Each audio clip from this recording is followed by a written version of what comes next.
Good condition ranches in the Parma area are getting extremely hard to find just due to the fact that people are snatching them up so quickly as soon as they come on the market. And today we are going to be touring just that. It's a house that's been around since the late 1950s and it's in such good condition. Right now we're here at my newest listing at 4303 Sheraton Drive over in Parma, Ohio. And we're actually in the Ukrainian village part of Parma, so there are some really good attractions nearby. But this house that we're going to be touring today has it all. We've got 3 bedrooms, 2 bathrooms, and it's coming in just under 1,400 square feet. Now, this house actually has a finished basement as well that is totally usable with a second kitchen, but we'll get to that a little later. Outside of this house, you're going to find a 2-car garage, which is perfect for keeping the snow off of your vehicles in the wintertime. And it's also going to serve as a really good workspace and storage space, so that way you don't have to keep any of your tools or messy equipment down in the basement. It's a really good setup. The other nice part about this house is that the windows have been fully updated throughout the whole thing, so you're not just patched together here and there like a lot of investors do nowadays when they're going through and renovating homes. The roof of this house still has plenty of life left in it, and it's also got this beautiful yard. It is a partially fenced in yard, but there is a lot of privacy with this house with how they laid out the garden beds. There's almost a nature-like serene feeling here, so that it feels like you're not in the suburbs. You actually have something that is really well curated and extremely nice to look at. Now, another nice part about the Ukrainian village is that there are yearly festivals that are going on. Right now we're sitting right around Easter, so there's a lot of fish fries and pierogies available that are being cooked fresh daily, and it's just one of those things that are just absolutely delicious if you get the chance to try. But as we're starting to walk up to the front of this house, you'll notice that there is some really good curb appeal. You've got some more curated gardens up front. There's an elevated walkway that leads you to the front door that's surrounded by this beautiful brick. And as you approach the front door, you see that it is made of wood, and there are 3 panes of glass that allow you to see through it. And it gives it that really nice warm feeling, like it is a home that you're approaching and not just a house that's been painted gray with a bunch of white finish accents. Upon entry into the home, there is a little bit of a separate space that I'm going to call the mudroom. There is not a closet or anything. However, it is a tile floor, so that way you have some room to not track the mud and snow and water and all of that bad stuff that comes along with winter into your finished space. It's a perfect spot to preserve these dark wood floors that flow throughout all of the first floor. Now, the other cool part about this front entryway is not just the front door, but there is a second door on the inside that is a wind block, more or less, so you can keep your hot air in during the winter or your cold air in during the summer, and it's going to give you a pretty good energy savings. And on top of that, there is this really cool decorative window that is a circle shape, and it overlooks the front yard. Now, as you're walking through the house, you're going to step in directly to a hallway, but off to the right is going to be your first bedroom.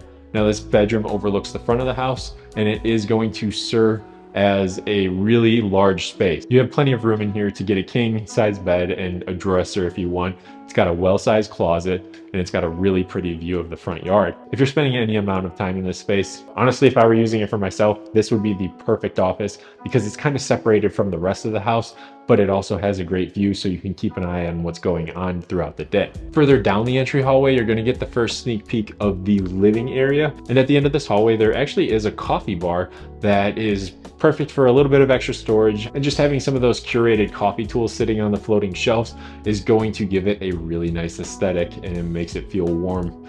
And again, it's going to make it feel even warmer as you're coming into the home. Now, at the end of the hallway, you have 2 options as far as which way you enter into the home. You can go right into the extra 2 bedrooms, which are also really well sized. Also located back there is going to be your first full bathroom. This space is really well manicured, and it gives it a super clean feeling. So that way, when you're in here getting ready for the day or winding down with a hot shower, it's going to create a really relaxing environment for yourself. At the end of the hallway, when you turn left, you're going to have access to your main living space along with your kitchen.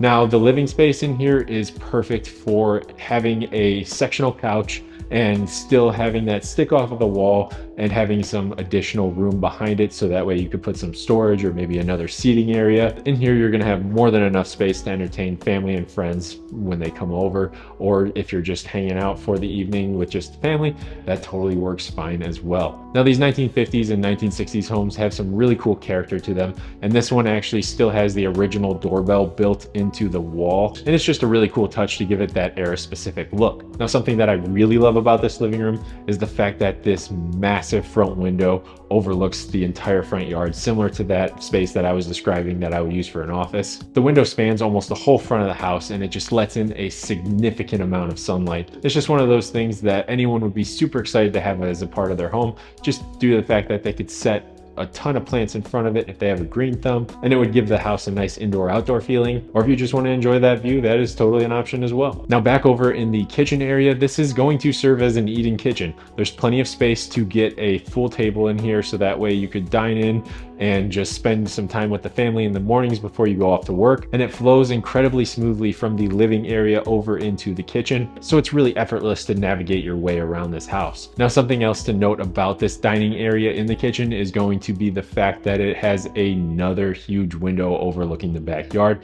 So between the back window and the front window in that open concept, you're going to have a really nice cross breeze between the two spaces during the summertime when you have the windows open. So as far as the kitchen part of this house goes, we are going to have some freshly updated cabinets in here, and they went with a light natural wood, and I think it just completes the space absolutely perfectly. It accents the floors in this room extremely nicely, and the granite countertops that they used on top of those cabinets are going to be the perfect space for if you have a bunch of appliances that you need to set out. Not that you really need to set any out, because the microwave is mounted above the oven, and you also have a designated coffee station if you use it for that, back towards the middle of the house. So I guess all this extra counter space would really serve its purpose as just having the food sitting out ready for people to come serve themselves when they're coming and hanging out for family parties or get-togethers. And another nice part about where the sink is located in this kitchen is the fact that there are two windows that overlook the backyard and the side of the house, so you actually have something to look at while you're doing the dishes. You're not stuck staring at a blank wall. So while we're starting to work our way towards the downstairs, before we go down through the pocket door, you'll actually notice that there is a nice built-in feature that is original to the home, and it is a glass cabinet with a little bit of a counter underneath it, and it's going to serve as some extra storage if you've got some china that you want to show off, or if you're like me and you've got some knickknacks that you like showing off to your guests.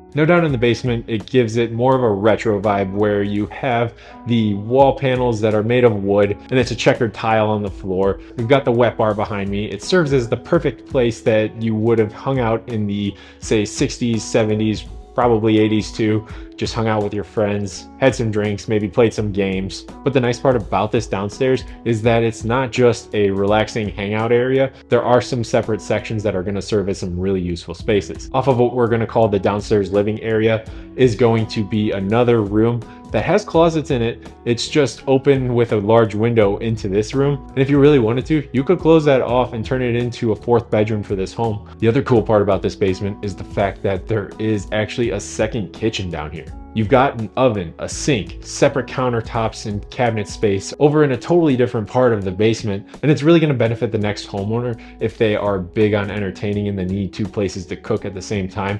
I know a lot of families who moved to this Ukrainian village area loved having the basement kitchen because family is huge to them, and they were able to use the second space to make it more efficient when it came time to prepare the food. Now, if you're looking at it from a more modern standpoint, you have the opportunity to finish this space off because it does have a separate entrance from the house, and you can turn this into an Airbnb if you wanted to, or maybe a VRBO or a short-term rental, or heck, maybe you just have family that comes in from out of town and stays for weeks at a time.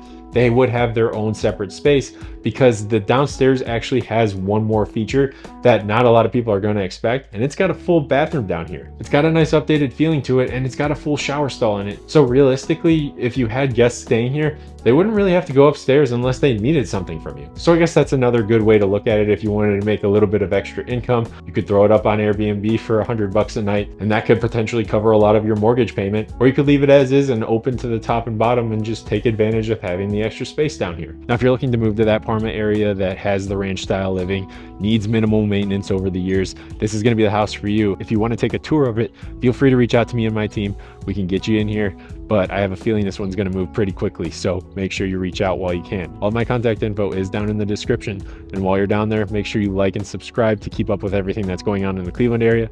But with all that being said, I'll catch you in the next home tour.